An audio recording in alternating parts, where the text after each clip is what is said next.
Hello and welcome to our channel GK with Ivan. आज हम discuss करेंगे विकास के सिद्धांत। विकास जो है व्यक्ति के एनवायरनमेंट पर निर्भर करता है, उसकी हेल्थ पर निर्भर करता है। तो उसके सिद्धांत इस प्रकार है। निरंतरता का सिद्धांत, प्रिंसिपल ऑफ कंटिन्यूटी। विकास जो है एक कंटिन्यूस प्रोसेस है, एक सतत प्रक्रिया है और ये गर्भधारण से शुरू होती है और मृत्यु तक चलती है और इसकी जो हर एक स्टेज है वो पिछली स्टेज पर डिपेंड करती है। विकास वॉर्म टू टॉम प्रोसेस है, जन्म से पहले और मृत्यु तक। नेक्स्ट है सार्वभौमिकता का सिद्धांत, यानी कि जो विकास है ये एक यूनिवर्सल प्रोसेस है, सार्वभौमिक प्रक्रिया है और ये हर जगह समान रूप से लागू होता है।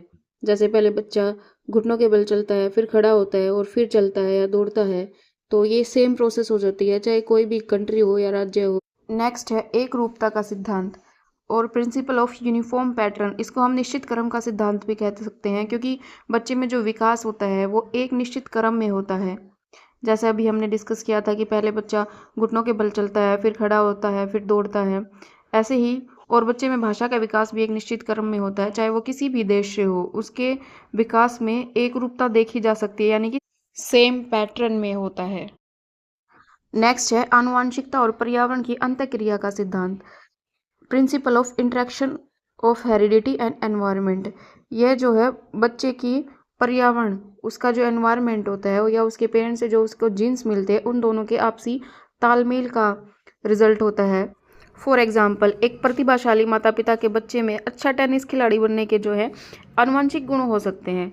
माता पिता का जो स्पोर्ट होता है उससे बच्चे में ये गुण विकसित हो सकते हैं।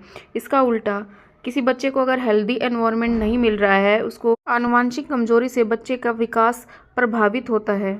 नेक्स्ट है सामान्य से विशिष्ट की ओर विकास का सिद्धांत, principle of development from general to specific. विकास जो है जनरल टू स्पेसिफिक होता है, सामान्य से विशिष्ट होता है। जैसे एक छोटा बच्चा पहले पूरा हाथ बढ़ाकर किसी खिलौनों को पकड़ता है, फिर केवल अंगूठे या उंगली के प्रयोग से करना सीख जाता है। और बच्चा जैसे शुरू में जब वो बोलना सीखता है तो माँ और पा जैसे शब्द बोलता है, फिर धीरे धीरे स्पेशल शब्दों का प्रयोग करना शुरू करता है, जैसे पापा, मम्मा और दादा, अलग अलग शब्द यूज करना शुरू कर देता है। तो विकास सामान्य से विशिष्ट होता है। नेक्स्ट है प्रिंसिपल ऑफ इंटीग्रेशन, एकीकरण का सिद्धांत। इसमें बच्चा पहले जैसे अपने पूरे अंगों का इस्तेमाल करता है, फिर बाद में छोटे छोटे भागों का प्रयोग करना सीखता है। जैसे पहले बच्चा पूरा हाथ का इस्तेमाल कर रहा है और फिर बाद में अपनी उंगलियों को हिलाना शुरू कर देता है और फिर पूरे हाथ और उंगलियों को एक साथ यूज करना शुरू कर देता है। नेक्स्ट है व्यक्तिगत विभिन्नता का सिद्धांत, प्रिंसिपल ऑफ इंडिविजुअल डिफरेंस। प्रत्येक व्यक्ति का विकास जो है अलग तरीके से होता है। जैसे सेम एज के दो बच्चे हैं, उनमें व्यक्तिगत फिजिकल, मेंटली एंड जो सोशल डेवलपमेंट है उसमें चेंज होता है because of their environment. Next है विकास की भविष्यवाणी का सिद्धांत। विकास को प्रिडिक्ट किया जा सकता है, उसका पूर्व अनुमान लगाया जा सकता है। जैसे बचपन में उसका जो एक्सपीरियंस होता है उसके द्वारा कि बच्चा आगे कैसा बनेगा, उसका अनुमान लगाया जा सकता है। तो विकास की भविष्यवाणी की जा सकती है। नेक्स्ट है वर्तुलाकार या चक्राकार विकास का सिद्धांत, प्रिंसिपल ऑफ स्पाइरल डेवलपमेंट।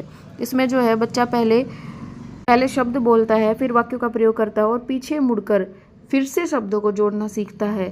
जो एक कठिन लैंग्वेज है उसको सीखता है और आगे बढ़ता है। उसको विकास को आगे बढ़ाने के लिए पहले पीछे जाना पड़ता है। नेक्स्ट है विकास की दिशा का सिद्धांत, प्रिंसिपल ऑफ डायरेक्शन। विकास एक प्रॉपर पैटर्न में होता है। इसे ये दो तरीके से होता है, एक है मस्तक अधोमुखा या शीर्षगामी सेफेलोकॉर्डल विकास का सिद्धांत। इसमें जो है विकास सिर से लेके पैर की तरफ बढ़ता है, हेड टू टो। बच्चा पहले सिर और गर्दन को कंट्रोल करना सीखता है, फिर धड़ को, और फिर लास्ट में अपने पैरों को कंट्रोल करना सीखता है और उन पर चलने लगता है। नेक्स्ट है प्रोक्सिमो डिस्टल और समीपस्थ दूरस्थ विकास की दिशा का ये दूसरा सिद्धांत है। इसमें जो है विकास केंद्र से बाहर की ओर होता है, यानी कि नाभि से बाहर की ओर होता है, हाथों और पैरों की उंगलियों तक होता है। पहले बच्चा इसमें पहले अपने पूरे हाथ का उपयोग करता है, बाद में चीजें पकड़ना सीखता है और बाद में छोटी छोटी चीजें उठाना सीखता है। पहले बच्चे की रीढ़ की हड्डी विकसित होती है, बाद में दूसरे हिस्सों का विकास होता है।